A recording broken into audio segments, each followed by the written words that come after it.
ملک کا سب سے بڑا اثاثہ اوورسیز پاکستانی ہے اور ہم ابھی تک اس کو ٹیپ نہیں کر سکے. اس بڑے ایسٹ کو ہم صحیح طرح اس کو ٹیپ نہیں کر سکے. ہمیں یہ سمجھنا چاہیے کہ جب ہندوستان اور چائنا دونوں نے جب اپنا جو پروگریس شروع کیا تو ان کو جو سب سے پہلے جو انویسٹمنٹ آئی ہندوستان میں بھی اور چائنا میں بھی وہ ان کے اوورسیز ان کی ایکسپیٹریٹ کمیونٹی تھی. ان کے جو باہر ہندوستان کے جو لوگ باہر کام کر رہے تھے اور چائنا کے لوگ باہر کام کر رہے تھے.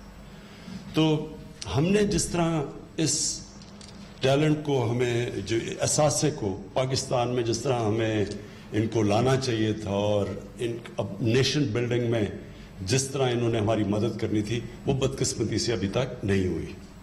تو یہ ایک بہت بڑا پہلا قدم ہے اور بڑا قدم ہے بیکاز یہ جو روشن ڈیجیٹل اکاؤنٹ یہ جو شروع کیا آج آپ نے یہ ایک موقع دیتا ہے پاکستانیوں کو پارٹیسپیٹ کرنے کا پاکستان کی بزنسز میں. ہماری جو ابھی بہت بڑا انیشیٹو ہمارا کنسٹرکشن کا ہے جو پاکستان کی تاریخ میں سب سے بڑے 2 پروجیکٹس ہیں اور بھی بڑے ہیں. بادشاہ ڈیم بھی ہے, ممن ڈیم ہے, ہماری ML1 پہلی دفعہ پاکستان کی تاریخ میں ایک نئی ریلوے بنانے لگے ہیں. جو 2 نئے شہر بنا رہے ہیں, ایک بنڈل آئلینڈ سندھ کے اندر اور دوسرا راوی سٹی لاہور میں. یہ بہت میگا پروجیکٹس ہیں. ان سب میں ہمیں اوورسیز پاکستانیز کو ہم نے پارٹیسپیٹ کروانا ہے, انہوں نے شرکت کرنی ہے اس میں. ابھی حفیظ نے آپ کو بتایا کہ پاکستان کے چیلنجز کیا تھے.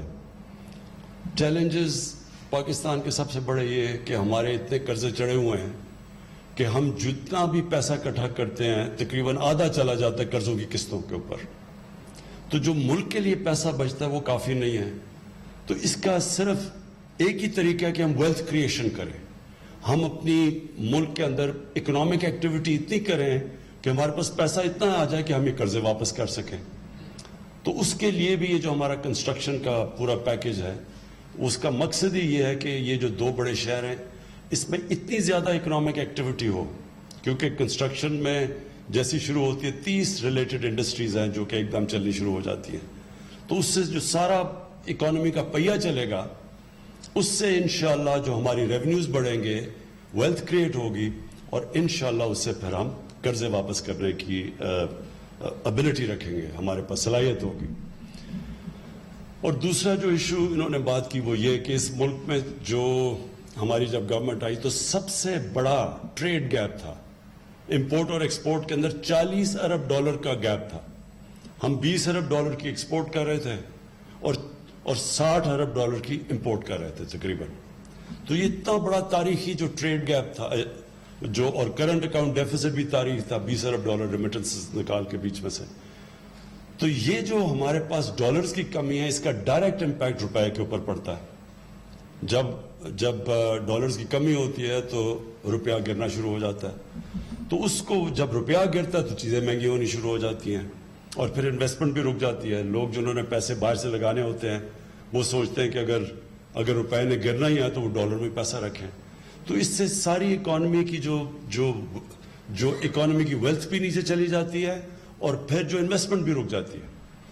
تو اس کے لیے ایک تو یہ ویلتھ کریشن اور دوسرا ڈالرز ہم کیسے بڑھائیں اس کے لیے اوورسیز پاکستانی کی ہمیں بہت ضرورت ہے. ریمیٹنسز ان کی بڑھ گئی ہیں لیکن ہم ایسی چیز چاہتے ہیں کہ ان کی اب انویسٹمنٹ آئے ہمارے ملک میں. ابھی تک ہم ان کو کوئی وائبل چیزیں نہیں پریزنٹ کر سکے انویسٹ کرنے کے لیے.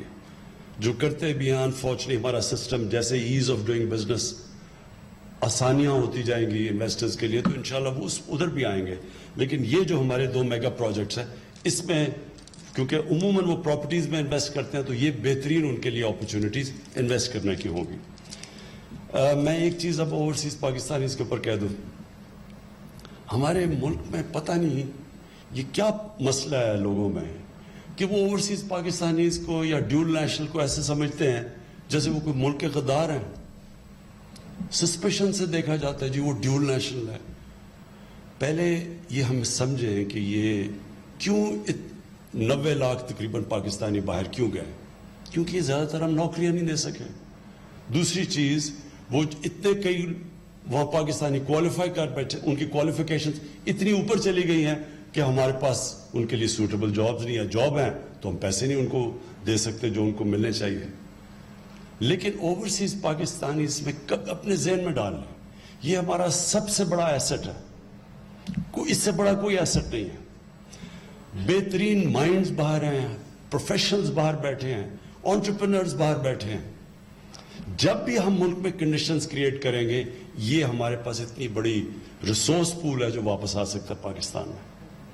لیکن ان کو اس طرح ٹریٹ کرنا جی وہ اوورسیز وہ جی ڈیول نیشنل ہے, وہ یہ عہدہ نہیں لے سکتا اور وہ کوئی منسٹر نہیں بن سکتا, ہر دوسرے دن عدالت میں لوگ چلے جاتے ہیں. میں ابھی تک حیران ہوں کہ ان کو یہ نہیں سمجھ آ رہی ہے ہمارے لوگوں کو جو یہ اس طرح کی باتیں کرتے ہیں کہ اگر میں آپ کو مثال دیتا ہوں, شوکت خانم کینسر ہاسپٹل ایک اسپیشلائز کینسر ہاسپٹل ہے. آپ سارے یہ ارد گرد مڈل ایسٹ میں چلے جائیں تو ادھر جب بھی کوئی آپ کو اسپیشلائزڈ ہاسپٹل ملے گا اس میں زیادہ تر انہوں نے فورنرز کو رکھا ہوا ہے کیونکہ ان کے پاس لوکل ایکسپرٹیز نہیں ہے. ہم نے شوکت خانم بنایا, سارے اوورسیز پاکستانیوں نے واپس آئے, اس لیے ہم بنا سکے, نہیں تو ہمیں باہر سے فورنرز لانے پڑنے تھے. آپ دبئی دیکھ لیں, اگر دبئی میں وہ اسی طرح ان کے پاس تو لوگ ہی نہیں باہر, یا ان کی اپنے لوگوں کی ایکسپرٹیز نہیں تھی, تو سارے تقریباً انہوں نے فورنرز کو لا کے دبئی کو بنایا. پولیس چیف بھی فورنر ہوتا تھا, ایمریٹس ایئر لائن کا بھی فورنر ہوتا تھا. تو ان کے پاس تو ان کو باہر سے فورنرز لانے پڑے. ہمارے پاس تو ایک ریسورس پول بیٹھا ہوا ہے, اس کو ہم جب چاہیں ان میں سے لوگوں کو ٹیپ کر سکتے ہیں. صرف کنڈیشنز کریٹ کرنی ہے تاکہ وہ واپس آ سکیں. ہمارے لیے ان کے لیے آسانیاں پیدا کرنی ہے. اور یہ جو لوگ یہاں بیٹھے بڑے ان کو شک سے دیکھتے ہیں, میں آپ کو یقین دلاتا ہوں کہ جتنے پیٹریوٹک باہر پاکستانی بیٹھے ہوئے ہیں شاید ہمارے ملک میں نہیں ہیں. اس کی وجہ ہے, اور اس کی وجہ ہے ان کو باہر بیٹھ کے احساس ہوتا ہے کہ آپ کا ملک کتنا امپورٹنٹ ہے. اسلاموفوبیا ہوتا ہے, جب باہر اسلاموفوبیا تو ان کو احساس ہوتا ہے کہ ہمارے ملک میں ہم پھر سکتے ہیں جیسے مرضی, ہمیں کوئی کچھ کہے گا نہیں. تو کیونکہ میرا تو زیادہ انٹریکشن ہے اوورسیز پاکستانی سے, کرکٹ کھیلتا تھا باہر تو ادھر ان سے میں انٹریکٹ کرتا تھا. تو میں یہ صرف ایک یہ ہمیشہ مجھے عجیب لگتا ہے ہمارے ملک میں جب ہم ریئلائز نہیں کر رہے کہ کتنا بڑا ٹیلنٹ ہے اور کتنی بڑی ریسورس ہے.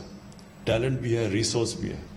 تو یہ جو پہلا قدم اور بڑا قدم اٹھایا روشن ڈیجیٹل اکاؤنٹس کھول کے, یہ اس کا انشاءاللہ آپ دیکھیں گے کہ بہت بڑا ہمیں فائدہ ہوگا. جو دوسرا پرابلم میں نے آپ کو بتایا کہ ہمارے ڈالر زیادہ باہر جاتے ہیں, ملک میں کم آتے ہیں, تو یہ جو جب تک ہماری ایکسپورٹس نہیں بڑھتی, ایکسپورٹس کو ہم انسینٹیفائز کر رہے ہیں, ایکسپورٹس بڑھنی شروع ہو گئی ہیں. ہمارا جو روپیہ جس لیول پہ ہمارے ایکسپورٹرز میں آرڈرز مل رہے ہیں باہر سے, ہماری ایکسپورٹس ڈسپائٹ یہ کہ کووڈ تھا, ہمارا ہندوستان اور بنگلہ دیش کے مقابلے میں ہماری ایکسپورٹس بڑھی ہیں, ان کی تو بالکل سٹیگنیٹ کی ہوئی ہے. لیکن جس لیول کی ہم ایکسپورٹس چاہتے ہیں تھوڑا ٹائم لگے گا اس کا.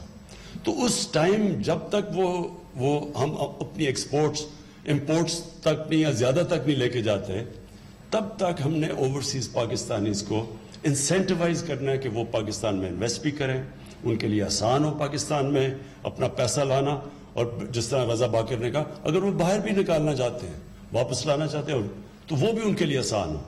تو یہ بڑا اچھا فرسٹ اسٹیپ لیا آپ نے, اور انشاءاللہ مجھے یہ امید ہے کہ ہم اب ان کو یہ جو اپنے بڑے میگا پروجیکٹس ہیں, ویسے بھی ہماری ہاؤسنگ کے ہم نے جو انسینٹیوز دیے ہیں ہاؤسنگ میں, وہ بھی ہاؤسنگ بوم شروع ہو گئی ہے پاکستان میں, کنسٹرکشن بوم شروع ہو گئی ہے.